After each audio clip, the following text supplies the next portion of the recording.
Vamos a hablar de software libre. Pero empecemos de cero. Vamos a empezar de cero. Y de eso se trata. Sí. ¿Quién es el invitado? Es Matías Bordone, forma parte de una de las organizaciones, uno de los colectivos que organiza FLISOL. Pero para entender de qué se trata. No, perdóname. El festival. ¿Me podés hablar en castellano? Claro. Festival Latinoamericano de Instalación de Software Libre. Eso es FLISOL, que este año en Córdoba tendrá 7 sedes. Por supuesto, la ciudad de Córdoba será una de ellas. Será la 14ª edición. FLISOL. Muy bien. ¿Viste cuando vos llegas? Un incentivo. Sí. Para los mosquitos. FLISOL. No, señor. ¿Viste cuando vos llegás y prendés la computadora? Se convirtió en algo rutinario. Sí. Empieza a correr un sistema operativo, generalmente Windows, generalmente de Microsoft, y vos empezás a Y ejecutar. generalmente trucho. Sí, también. Sí, bien Y dicho. con programas vos agarrás, vos ni te cuestionás. Abrís tu casilla de correo, abrís tu navegador de internet, abrís una red social y nunca te cuestionás qué pasa con ese software, con todo el sistema operativo. No sabés, vos usás programas que te dan ya prediseñados. Claro. Y que se ajustan más o menos a tus necesidades. Si vos querés hacer una modificación, no podés. Si querés saber qué pasa detrás, cómo funciona, muchas veces no sabés. Si querés saber qué pasa con tus datos que almacenan, tampoco sabés. Hay una corriente alternativa que impulsa un software que propone que los propios usuarios controlen, mejoren y compartan.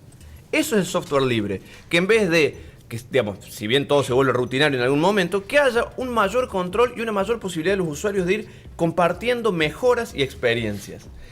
Eso, que parecía tan lejano, resulta que ahora es algo esencial para los tiempos que corren. Empezar a encontrar alternativas, porque si no después las filtraciones de datos nos encuentran con que Facebook tiene Como 2.300... muy destapados. Bueno. Desde hace unos años este festival comenzó como invitando a los usuarios a que instalen software libre. Y resulta que ahora se volvió un festival mucho más grande, con temáticas que atraviesan seguridad, privacidad, datos y derechos de usuario. Sí, tal cual. Pero lo que está interesante es que empezó trabajando. Vamos a bajar un poco el nivel. Vos perdoname, ¿no? Pero somos Mira, yo se lo voy a hacer. Es así. programa. O sea, vos lo Pero que estás él es diciendo, especialista. cuando estamos hablando de software libre, lo que estamos hablando son de programas. Bien. ¿no? Programas. Son programas. Yo en mi Software. casa, el que computación. vos tenés en tu casa. Sí. Vos abrís Sí. y abrís y buscas los diarios que lees, Sí. el correo, Claro. Sí. cosas en Google. Sí. Bueno, No mucho más que no eso. mucho Sí. más. No, no, está bien. El banco, Sí, pagar eso Eso quedó cosas. registrado, ¿no? Lo que está interesante O en sea, esta vos pensás temática. en gente de mediana edad. Sí, no que sean somos drama. nosotros y en otros más grandes, porque Claro. los más chicos ustedes ya se lo piensan Y solos. hay algo que Sí, es interesante plantear, me parece, Sí. que es lo que dice Rebe, que yo agregaría. Nosotros prendemos la computadora Sí. y seguramente la mayoría, si no todos acá, tenemos Windows. Sí. Y no lo pagamos Sí. nunca. No. Sí. Y abrimos Google y no lo pagamos nunca. Y hablemos Hotmail y no lo pagamos. O sea, no pagamos nada. Lo usamos, Pero que sencillamente lo Google hay que usamos. Ajá. pagarlo. No, por eso, bueno, ahí vamos. Entonces, viene alguien y nos dice, no, existe el software libre. Y naturalmente decimos, ¿y si yo ya tengo Libre. eso libre? No, es que no es lo mismo libre que gratuito. En realidad lo que estábamos charlando recién precisamente con el compañero es que libre quiere decir que nos da libertad a nosotros como usuarios. La diferencia radica en realidad en el hecho de que nos pone a nosotros como protagonistas de la tecnología. Sí. En el sentido de que podemos decidir qué hacemos, cómo lo hacemos, si lo compartimos, si lo modificamos. Un caso Claro, concreto para que se entienda. Por ejemplo, Microsoft Word no viene en guaraní, ¿no? Entonces, si yo quisiera pedirle a alguien que lo podamos usar, que la gente que habla guaraní, que hay muchísima en realidad, si Sí. estamos hablando de Paraguay, regiones del Argentina y país. Brasil, Sí, sí, no digo, podrían hacer. no pueden usar Word porque no saben otra cosa que no sea guaraní, muchos, por más que nosotros digamos que el lenguaje oficial es español. Entonces, si yo quisiera agregarle el idioma guaraní a ese programa para que la gente lo pudiera utilizar, no podría.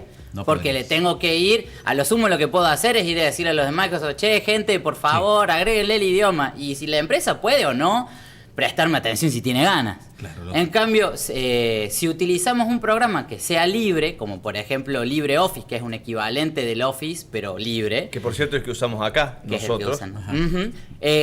Alguno podría agregarle el idioma guaraní tal cual como se hizo. Entonces le puedo agregar el idioma guaraní en la interfaz y la gente que habla guaraní lo usa en guaraní. Perfecto. Claro, pero a mí Ahora me sí. parece que es como si estuviéramos hablando distintos idiomas, Ujú. porque nosotros somos como unos usuarios básicos.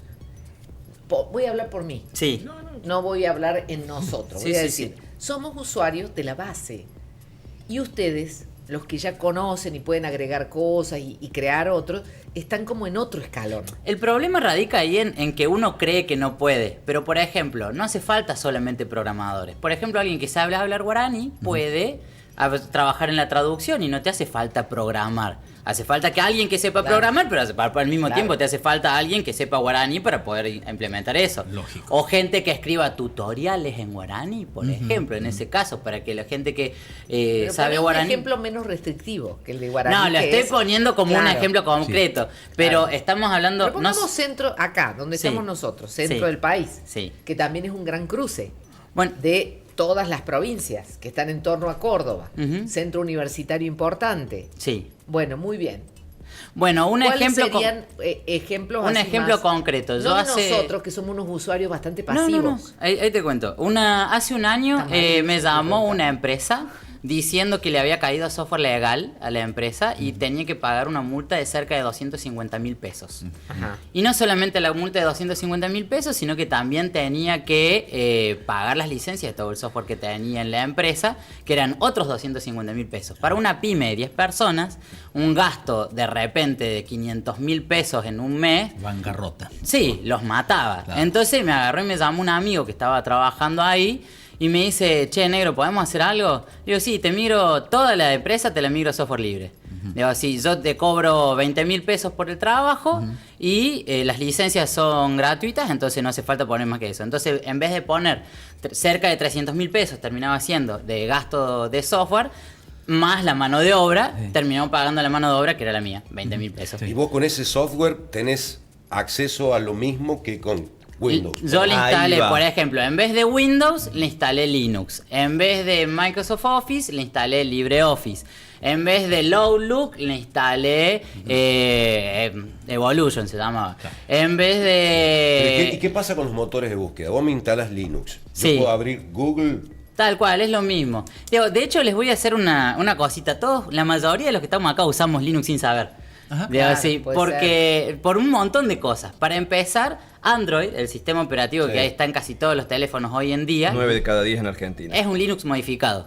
Ah, O sea, mira vos. como era libre, lo que agarró Google cuando quiso empezar a trabajar sobre las empresas de telefonía, agarró el Linux y lo adaptó a teléfonos. Cosa que permitía, porque como era libre, lo podía usar y Exacto. modificar. Claro. Entonces lo modificó para que ande en teléfonos y hoy en día el núcleo de Linux, o sea, básicamente Android, está en el 90% de los teléfonos del mundo. No, mira vos. Y hay Está un muy punto bien. interesante cuando vos decís, Rebeca, pero nosotros somos usuarios básicos y se trata de eso.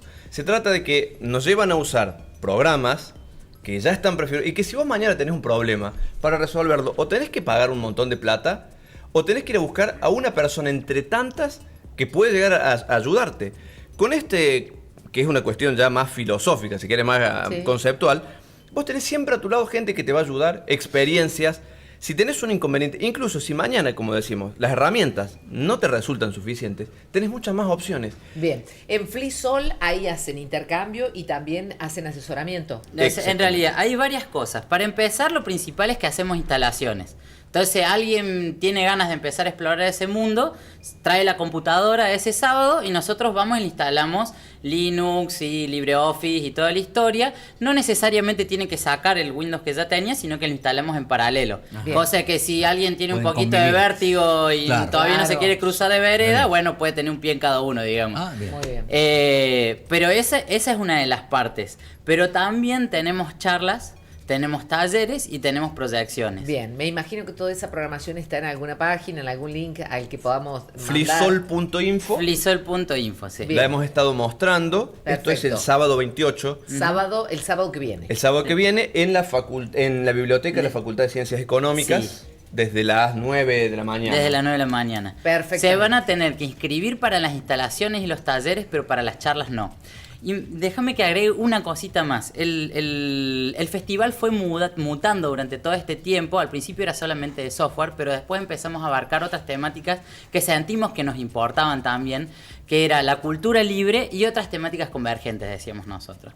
¿Qué es eso? Bueno, así como nosotros decimos que el software lo podemos copiar, modificar, distribuir y tenemos derecho a todo eso, también hablamos de la cultura en ese sentido. Que nosotros somos protagonistas también de nuestra propia cultura. Entonces, tenemos derecho también a hacer uso de la cultura, a poder modificar los elementos culturales y distribuir los elementos culturales también. Entre esas cosas, este sábado va a haber también un encuentro de editoriales que manejan licencias libres, de estos que pueden editar libros, por ejemplo, que se pueden reutilizar, modificar, utilizar, editoriales independientes. Va a haber otras temáticas como, por ejemplo, impresoras 3D, bitcoins, así cosas, un montón de cosas. El mundo que viene está ahí. Está Sí, y que sobre todo y el no mundo vas, que ya está entre nosotros. no vas a perder nada de lo que venías haciendo. Está Se va muy a poder bien. seguir haciendo Está lo muy mismo bien. de otra Chicos, manera. Una ya sola está. cosa más. Matías Bordone, Sí. ya está. No, un eje de género, eso es lo que quería decir. Tecnología y género también es un eje importante. Punto, es lo único que ¿Por quería qué decir. tecnología y género? No.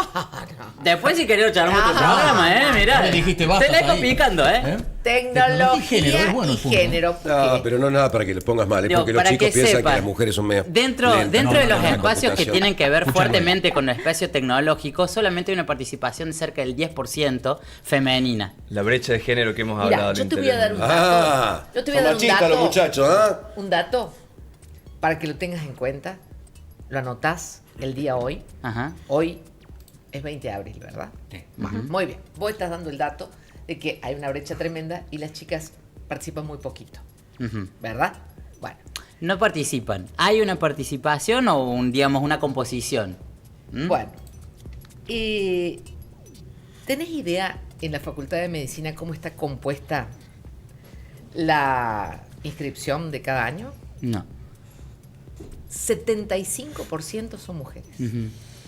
75% son mujeres. Ujú. De modo que este 10, que hoy es noticia porque es poquita la participación, la esperamos un ratito y se va a revertir también. ¿Segura? Estoy segurísima. Sin intervención de nosotros. No sin intervención. Va cambiando el mundo, va cambiando. El tema de por qué cambió medicina todavía no lo tienen del todo Claro. Ajá. claro. No lo tienen del todo claro. Podríamos decir por un prejuicio, porque las mujeres son más estudiosas, porque se bancan una carrera de 10 años, porque no es redituable. Hoy la medicina como lo era otrora, pero te dejo ese dato. Sí, sí. Antes eran todos varones. Ajá. Hoy, en las escuelas de la Facultad de Ciencias Médicas, son todas abanderadas mujeres, o la mayoría. 75% de inscriptos mujeres. De manera que si vos buscas, me mostraron unas fotos de unos servicios de una de los hospitales más importantes, 80% mujeres. No es ni bueno ni malo, es. Ujú. Cosa que antes era absolutamente al revés. Es la tendencia. Si lo mirás entre los periodistas, muchachos, antes Sí. cómo era la redacción, éramos muy Al poquititas revés. y eran 90% de varones, 10% de mujeres. Hoy vas a la Escuela de Ciencia de la Información, pasa algo parecido y lo está superando. Montserrat, nunca había habido mujeres en la... Históricamente. No había habido mujeres. Bueno, hoy creo que ya pasó. Sí. Ya pasó la mitad y las abanderadas son Abanderadas. mujeres también. ¿Sabe? O sea que, ojo. No, sí, Porque yo vamos, creo ahí que vamos, lo que vamos, es ahí va. interesante No, no, es es una la broma. preguntita Matías, ahí. ¿Por qué pasa eso? ¿Por qué pasa Claro. eso? Sí. ¿Por qué pasa? Lo que pasa es que en medicina todavía no lo pueden contestar con exactitud. ¿Por qué pasa? Hay hipótesis.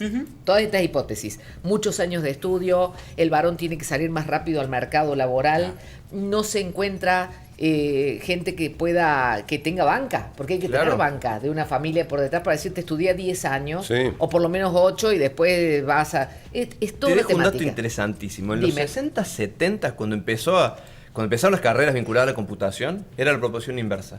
80% mujeres, 20% hombres. Hasta la década del 80. Sí. Hasta la década del 80 le consideraban, probablemente para la percepción de aquel momento eran carreras marginales. Hoy se invirtió, hoy que todo el mundo está hablando de nuevas tecnologías, se ha invertido y es 9-1, 8-2. Impresionante. Bueno, Un panorama. son hipótesis, no llegamos a nada. Claro, Está muy pero bueno. plantearlo. Está bueno plantearlo. Excelente. Y el tema del género lo van a plantear como qué. ¿Por qué? Sí, o sea, en realidad ahí va a haber básicamente un taller a la mañana que tiene que ver con mapeo colectivo y Wikipedia, creación de conocimiento colectivo con perspectiva de género, porque son un grupo de chicas. Y a la tarde va a haber 2 charlas, una que tiene que ver con un grupo de académicas que ayer presentaron una charla en el FAMAF sobre cómo se invisibilizó el protagonismo de las mujeres en la historia de la computación. Hay muchas grandes teóricas. Ah, pero ahí tenemos el próximo tema. ¿Ves? Por favor. Un temazo. Luisito, tráigalas acá al programa. Vamos a hablar de ¿Por eso. qué las Claro. borraron los muchachos de las computadoras? O sea, los Bill Gates. Claro, vos y pensás en compañía. referente a la computación y son todos hombres. Todos hombres. Se han invisibilizado las mujeres. No, yo por lo menos no conozco. ¿Usted conoce a alguna mujer? La primera persona programadora que hubo en Sí. la historia fue Ada Lovelace en el 1823 y nadie lo sabe, por ejemplo. ¿Pero qué programaba 1823? En realidad, la computación tiene que ver en realidad con crear programas. En esa época, Babbage, que era un filósofo teórico y demás, había diseñado una máquina, la primera máquina que podía calcular algo. Y Ada Lovelace, la discípula de Babbage, fue la primera persona que programó algo para esa computadora. Que no era electrónica, era mecánica, pero Claro, también era una claro. computadora. Como si fuera una caja registradora, Tal cual. más o menos. Sí. Cálculos. Cálculos. Ujú. Pero el que surge es el señor de la máquina y no la asistente. Sí. Tal cual. Claro, la Entonces, historia rescata y en ese sentido está lleno de ejemplos que si las invitan a las chicas, Las va a vamos a estar invitar. buenísimo. Fantástico. Ahí tiene el Compromiso. próximo tema. Muchas gracias, muchachos. Muy interesante. Nada, Matías gracias, Bordone. ¿Cómo se llamaba? Flisol. Flisol. Flisol. Sábado 28 desde las 9, Facultad de Ciencias Económicas. Excelente. Bueno, avanzamos.